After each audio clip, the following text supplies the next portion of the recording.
Shalom and welcome to 2 Minutes of Torah. This year is entitled Properly Appreciating Yom Yerushalayim. Yom Yerushalayim Sameach to everyone. Today is Chavchet Iyar, 49th year, celebrating the independence of Yerushalayim in the Six-Day War. I think it's very, very important to have a proper appreciation of what this time is all about. I think too often people look at this day as a day simply to celebrate the fact that we have Jerusalem, we have the Kotel, and we could go and daven there and build up Yerushalayim once again. It, of course, is a day to appreciate Hashem for that, but it is so much more. That is a small piece of the picture.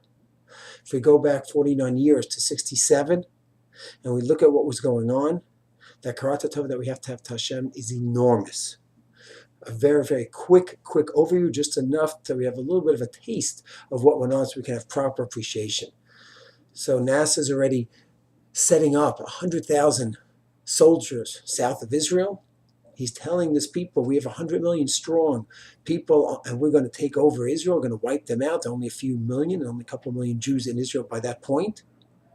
He kicks out the UN peacekeepers, 1,000 tanks south of Israel, and he is ready to wipe us out. He's working together with Jordan. They are under the Egyptians' control. Working together with Syria. Iraq and Lebanon are offering support as well. And this was all the sophistication, the training, the military know-how of Soviet Union. This is all with one simple goal: to destroy Israel. A lot of panic in the state. Back and forth, what are we going to do? America keeps telling us, don't fire the first shot.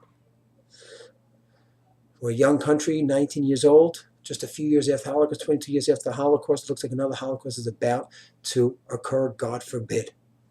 So the famous first day of the war, Chaf Vav Iyar, preemptive strike.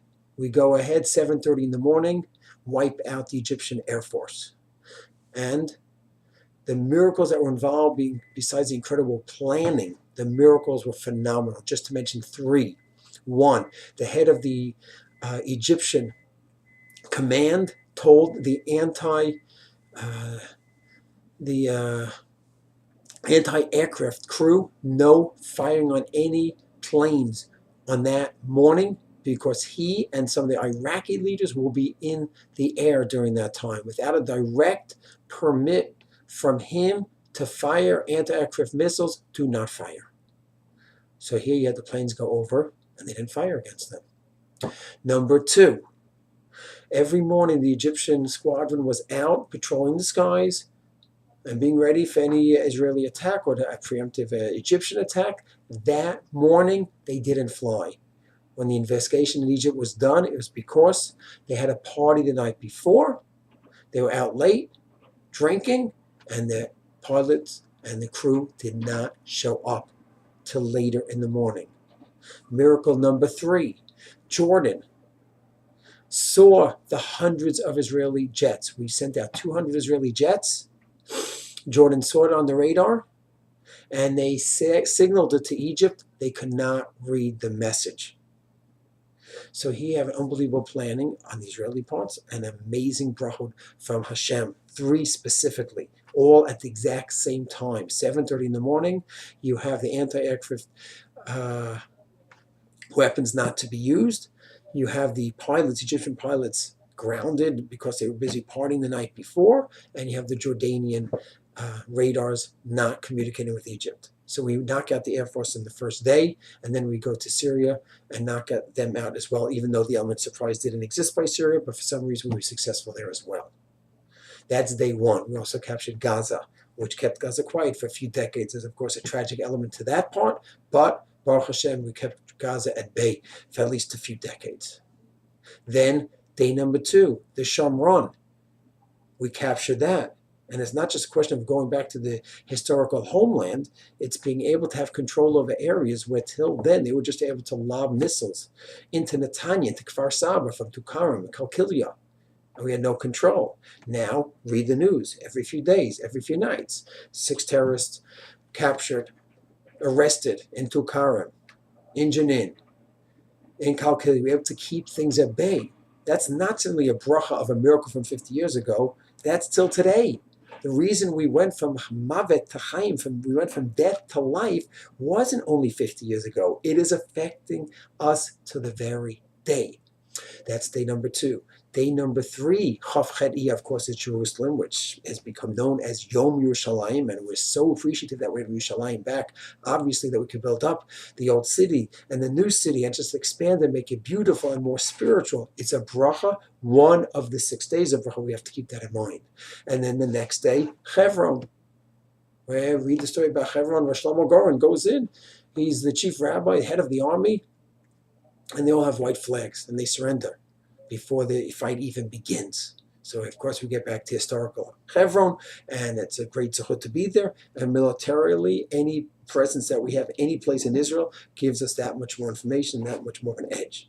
Number 5, Sinai, capture the Sinai, 2/3 the size of the whole state of Israel. So there's a tragic part as well. We gave it back, but the peace that Begin made with Sadat, call it a cold peace, call it what you want, but it is a peace where officially we are at peace with each other, and we've worked together for quite a few decades. And even now, Israel and Sisi working together. So you can have different opinions on the peace, the nature of the peace, but it is a working peace with the 2 strongest military powers in the Mideast. And that was only because we captured it in 1967, we were able to make deals with it. Then finally, the 6th day, Golan Heights. Could anyone imagine if Golan Heights was in control of Syria with the sickest, most cruel leader in the world, and he would have the Golan Heights, and that was the case of the last few decades? So it is so crucial that on this day, when we thank Hashem, we appreciate Hashem, we have a Sudat Hodaya to appreciate and thank Hashem, is yes, we thank Hashem for having Yerushalayim back. This morning at 5 in the morning, I was davening at the kotel. What is a chut to be at the kotel, to daven there?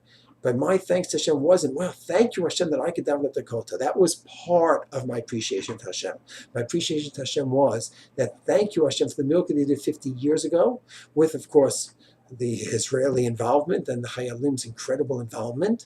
Thank you for that partnership that you have given us, Hashem, and that partnership that not simply created a miracle of miracles, a war beyond all wars 50 years ago, but a miracle and a bracha that till this very day we are living off of that, whether it's security in the south, security in the north, security in the heartland. The brachot and the ripple effects are here and alive till this very day. Zehayom asa Hashem nagila v'nismach habo. This is a day that we thank Hashem, and we thank Hashem for all of the miracles, with, of course, Yerushalayim being the crown jewel on top of it all. May we continue to see brachot, and may we merit to see the Gula Shlema. Shalom.